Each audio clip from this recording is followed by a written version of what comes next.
இன்னைக்கு ஒரு 4:30 மணி அளவுல தாங்க நான் மாடி தோட்டத்திலே போனேன் சாயங்காலம். மேகம் வேற மூடிக்கிட்டே இருக்குது. அ தண்ணி ஊத்தணுமா வேணாமான்னு யோசிச்சுட்டு மாடி தோட்டத்தில போனேன். மாடி தோட்டத்தில குருவி கூடு வைக்கிறது எனக்கு ரொம்ப பிடிக்குங்க. நெறைய நாளா எதிர்பார்த்துக்கிட்டே இருக்கேன். ஆனா வச்சிருக்கிறத பாருங்களேன், ஹனிபீ கூடு வச்சிருக்குங்க. எனக்கு பார்க்குறதுக்கு எனக்கு ரொம்ப பயமாவும் இருந்துச்சு. கிட்ட போணுமா, போக வேணாமான்னு யோசிச்சுக்கிட்டு பக்கத்தில போய் வீடியோ எடுத்தது தாங்க இது.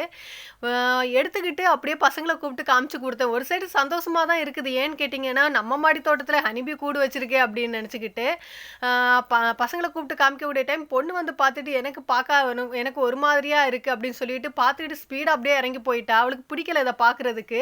யாருக்கெல்லாம் இந்த ஹனிபீய பார்த்தா பிடிக்கலைன்னு சொல்லிட்டு எனக்கு கமெண்ட்ல சொல்லுங்க. அப்படியே மாடி தோட்டத்தில ஒரு முருங்கை விதை காஞ்சு போய் ரெடியா இருந்துச்சுங்க. அதையும் எடுத்துட்டு வந்துட்டேன்.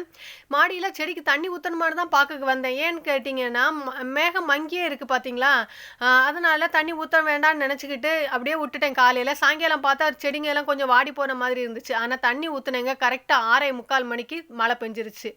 யாரெல்லாம் இப்படி மழை பெய்யும்னு சொல்லிக்கிட்டு தண்ணி ஊத்தாம இருந்து, தண்ணி ஊத்துனதுக்கு அப்புறம் மழை பெஞ்சிருக்குன்னு எனக்கு கமெண்ட்ல சொல்லுங்க அதையும்.